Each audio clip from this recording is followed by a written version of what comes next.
Guys, it's Nick the Booksmith. Welcome back. Today I finally have my act together enough to show you the next Seraphina journal.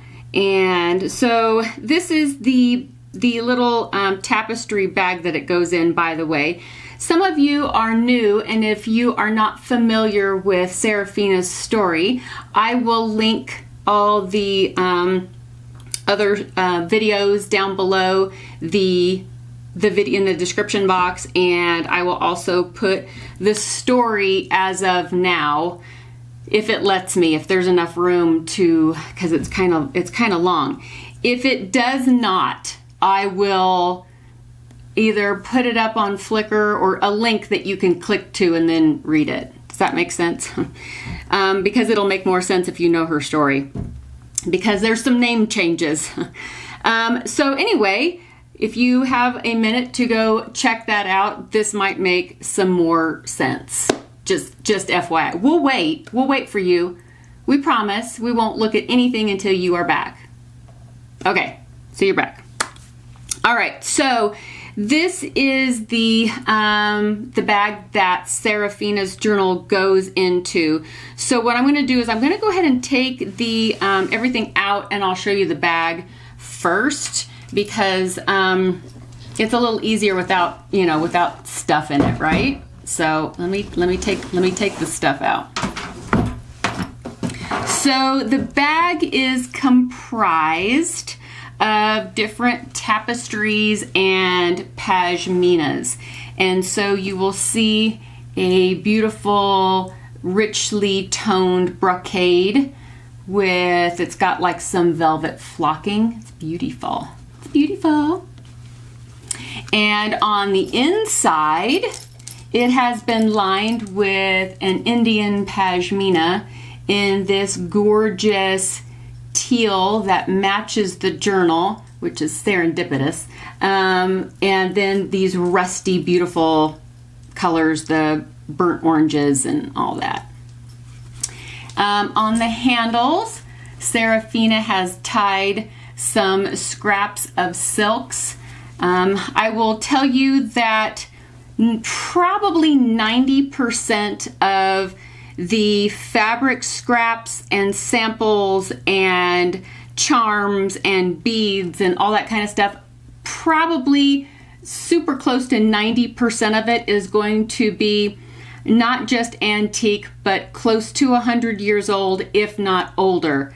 So it's the real deal. I didn't use a lot of reproductions. If I could use old stuff, I used old stuff. So there are a few things, like this glass bottle, of course, is not old. But these buttons are old, like this one's shell. We're super, super old stuff. This is an old coin that Alana sent me. Thank you, Alana. Gorgeous. All these silks are old. So just FYI, it's all hopefully close to period stuff. She has also tied around the handles some things that she thought she might need, because if you read the story, like I told you to, she is mending and designing costumes for this traveling carnival show.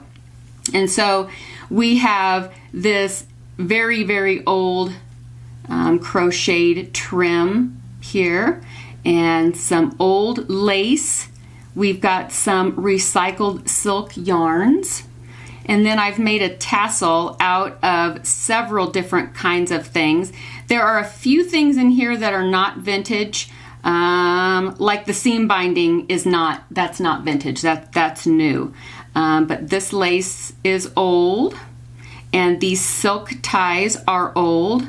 This one's really, really old. So you'll be able to look through, and it should be pretty obvious, but I did fill in some gaps where I didn't have something that was super old. This textile is old. It isn't 100 years old, but it's pretty wicked old. and then I used a little brooch center in the middle, and it has actually got a brooch pin on the back. So if the person that decides they need this journal wants to wear this, it is absolutely easy to just unpin it and wear it. On this side, we have a string of just some buttons that she thought she might be able to utilize. We've got this string of beads on this side with an old coin, and then this glass bottle filled with really teeny tiny beads that wouldn't fit on the string. And then here are some glass beads in these beautiful greens and teal blues with a little elephant charm at the bottom, that's not vintage. It looks kind of old, but it's not vintage. And then of course this tie of the antique silk saris ribbons that are on there. So that's what the bag looks like. The back looks like the front, except it doesn't have all the things. But the pashmina little tassels hang off the side, and there are 3 different types of fabrics that comprise the bag in all. And the edges have all been encased in seam binding, so inside we've got, the French seams that have been bound in the seam binding. And this pashmina is like really, really soft. It's really soft. So if you can see down in there, look how pretty that is. Isn't that pretty? So pretty. Okay, all right, enough about the bag. We must move on, right? We must move on.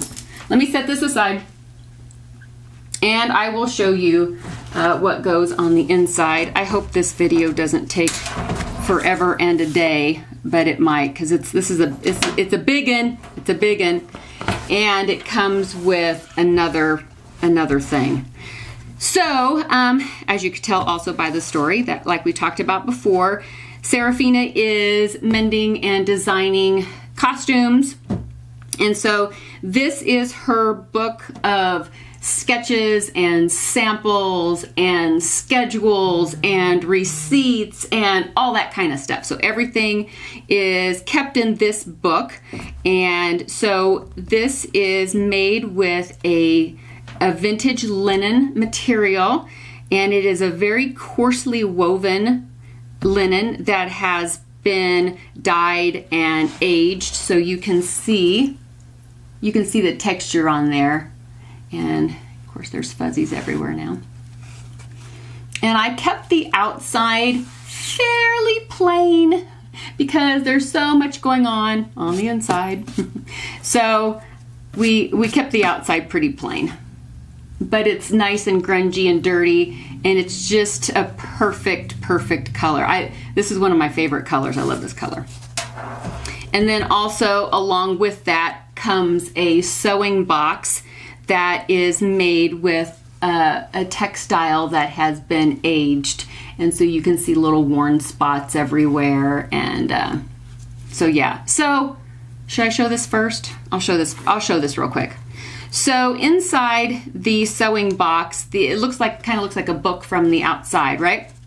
But when you open it up, there is a little wooden box here with pretty little corners, little gold edged corners.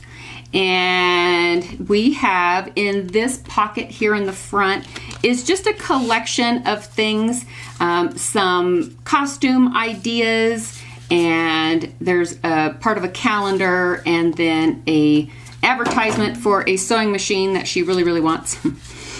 And then tied to this middle here, she's using it to mend like men's shirts and like underclothes, like, pantaloons and things that you're not going to really see. But whenever a garment is like totally worn out and it's going to get thrown away, she goes through them and she saves the fabric that isn't quite so worn out so that she can mend other things. And then there's a stamp, just in case. There is a spool with silk sari ribbon on it.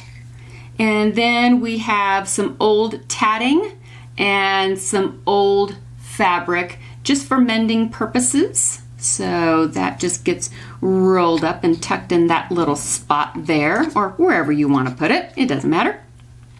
We have this little needle book in case, you need some needles, but you want them to be safe and sound and put away.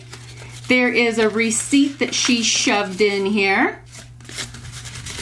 There is a pair of scissors, because no seamstress goes anywhere without her scissors.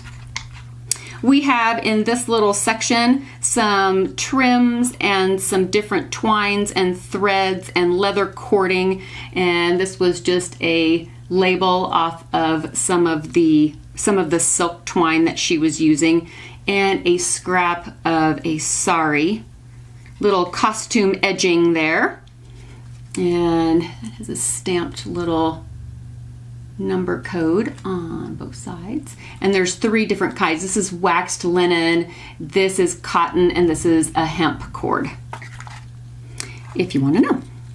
So that goes in there. And then this is a little removable box. I won't remove it right this second, but this actually lifts out if you want to, and it's got this little ring opening, and it's got a piece of fabric that kind of holds everything down. So there's another one of those little brooch centers. There is a really, really old bobbin, super old. There are some vintage buttons in here, and a thimble, and a string of old beads. Just some things that, she might need it. She keeps everything because you don't know what you might need when you're traveling around. Okay, so that is the little sewing kit that comes along with the big bad boy. So this book is approximately 8 by 10. It's a little wider than 8 by 10, probably closer to 8.5 by 10. So on the inside, I have used some of my hand marbled paper, and I had to use 2 sheets, but I had some that were almost exactly the same. So I used 2 sheets, front and back, and so you'll see the back in a minute. And then inside is going to be her sketches and some receipts. Here are some trims that she's attached on this side. But there's still lots of places to write if you would like to. Clipped to this page is a fold out, and this is a sketch that she has done of a gypsy girl, and she's colored in what she wants to do, and this is some cording and some rose gold thread that she wants to use, some charms and some little gypsy bells that she's thinking about, and then this is a piece of vintage Indian trim that she wants to use for the belt. So if you want to see it, it's super cool. It's super cool. It's got, sequins and beads and gold threading. It's all hand sewn. It's beautiful. The amount of work that went into this was just incredible. I can't imagine somebody sewing all that on there. So anyway, I closed that up, and then I just put a little clip on it just to keep it safe.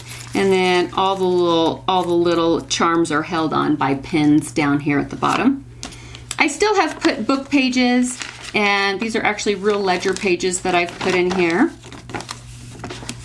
Here is another sketch with some fabric samples for this skirt, and some more samples here, and then also here. This is a really, really old piece of Indian trim, and it has a charm with a feather added to the bottom.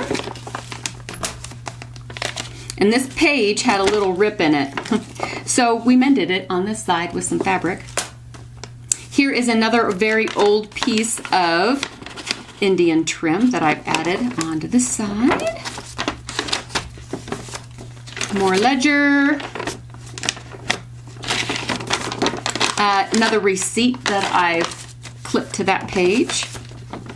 Here is some more samples, some more vintage trim and lace with some gold threading. And then she has She has written out some notes here, and then this is a very, very, very old trim that came off of a sari wrap, extremely old, and a shell button. So I've sewn those onto there. This page has kind of been sewn into the middle with this silk embroidery floss. And that's old too. The silk embroidery floss is also antique. This is not, but it's just a little advertisement for a railway. Some more pattern that she has saved to make a lady's jacket. I have used the vintage trim pieces to make little tabs. Of course, you probably saw that in my other Seraphina books. And here is a vintage lace that I've added onto this page. And it's all water stained and, you know, maps. And some music paper. And if you read the story of today, at least, this is the dress that Magda was having a hissy fit over. This was the one that Celeste was fitted for, but Magda is, you know, having a fit. So there is the dress. It is a peacock gypsy queen dress. And so up here we have some notes about when it's supposed to be done. She's crossed out Magda and put Celeste with a question mark. And then she has notes that she needs to collect some feathers, get a fan from the shop, and then alter the corset and add the feathers to the corset. She has saved some peacock feathers that she wants to use because the whole back of the skirt is lined with peacock feathers, as well as the headdress and the fan. And then along here is just some little trims that she wants to use with this particular dress, just some beads. And so these are not old, by the way. These are they just look old, but they're not old. But if anybody has a question about if something is old or not, just message me and I will, you know. And then she has sewn some copper thread in through here because she wants to use copper threading to put it all together. Better move along.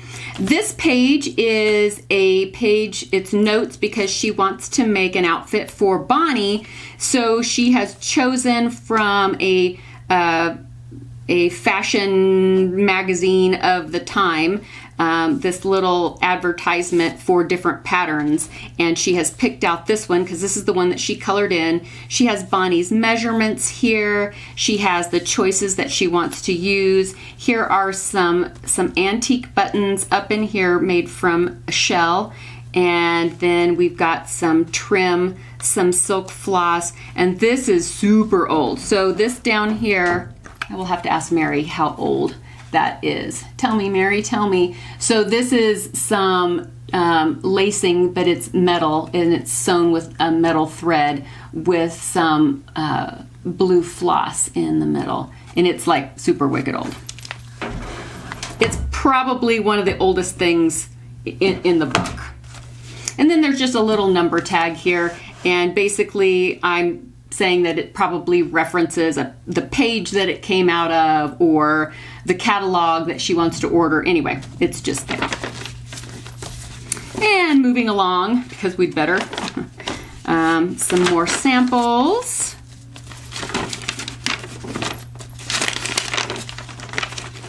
Here's another sketch for Francois, and he is going to be playing Mephistopheles, and so she needs to get goat leather to make his little shoes out of, and she has some plans for the rest of his outfit, so that is saved in there.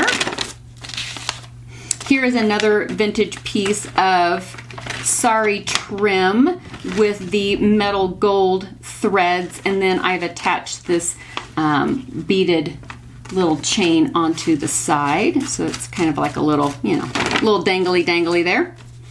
Here is another sketch with some notes. Here's some more samples with some truly vintage things. an old piece of paper, because you never know. You never know. Here is a fold out, and so let me take the clip off.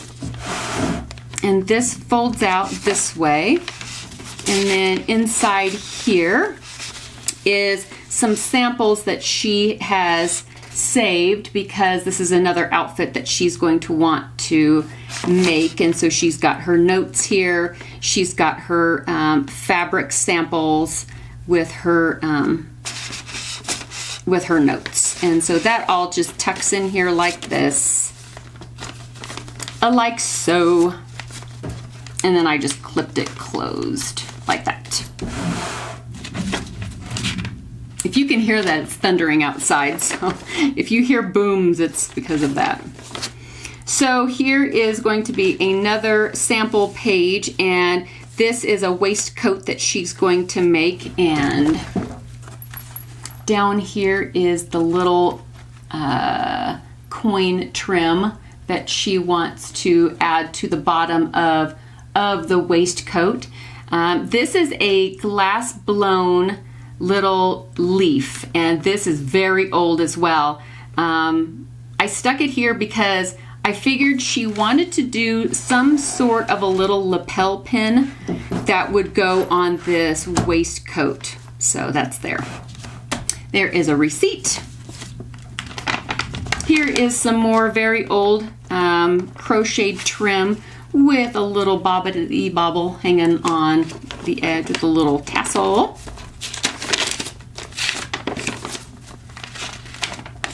Some more little trim work on here. Oh my goodness, guys, 22 minutes. Okay, I'm moving right along. So here's another sample page that she is going to be making for Magda, and this is a jacket that's going to be going with a skirt that we saw earlier in the book. And these are check glass beads in this beautiful rosy gold, and it's sewn on with some rose gold threads. Here are Magda's measurements and the notes for the outfit. And then on this side is some an antique piece of trim. There is also an antique button. This is some silk, very, very old. And then this is a little stretch of black mourning beads. And it's mourning as in, you know, mourning the death of someone. But they are just beautiful. And if I remember Mary, she said they were from the 30s. So correct me if I am wrong, Mary. And then this was sewn on also with the rose gold thread. Those are Bonnie's favorite biscuits, so we saved that. Another really super old piece of sari trim with beautiful stitching along here and beaded work. Another sample page, and this is a Carnival Queen outfit that Magda is going to be wearing, and I want to show you this trim right here. Do you see all those little teeny tiny stitches? This is also metal threads, and also right in here, and there's little teeny tiny glass beads, and oh, it's just exquisite. It's just exquisite. And so this is old. All this stuff on this page is all stuff. All the things on this page are also antique. We're almost done. Then we have this little, I don't know, I just attached this little silk on here because I wanted to hang this beautiful bead somewhere, and nothing was strong enough, so I added this so I could add this little bead. I've got my little stamp sewn onto this page, and then there is a pocket in the back with some receipts in there. And then this is the other piece of marbled paper that goes in the back. I'm out of breath now. So it is a large book of gorgeous wonderfulness. And there's the thunder. And everything kind of sticks out all over the place because, well, that's you know, it's kind of Seraphina for you. Mary says that they can't help it. Gypsies can't help it. She says it's got to be over the top, and because they just can't help it. She's gypsy, so she's allowed to say that.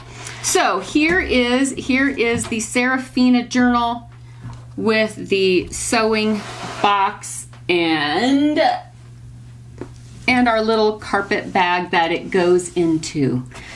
I will let you guys go for now. I will put down in the description box below when this will be going up for sale. It'll be this weekend sometime, so I'll figure that out by the time this gets posted, and I will put that down in there. If you ever wonder, if you live in another part of the world and you ever wonder, you know, okay, so what time is that? Just Google, what time is it in Colorado? And it'll tell you what time it is, and then you can compare that to your time, and then you can kind of do the math and figure out what time of day it will be going up for sale when I put that time down in there. Okay, guys, thank you so much for letting me take up a half hour of your time, and maybe more if you had to go read the stories. And I hope you enjoyed the Seraphina project for this time. Her story is not over, as you could probably tell, but this is just the next chapter in her book, so I hope you like that. And I will be back really soon because I am working on 2 more really super cool things that I think you guys are I think you're gonna dig it. You're gonna dig it. And I'm also working on a couple of courses as well, some highly requested techniques that will be coming up also very soon. So if anybody has a way to make a clone, please let me know. That'd be great. All right, guys, big love from me, and I will see you really soon in the next video. Bye, guys.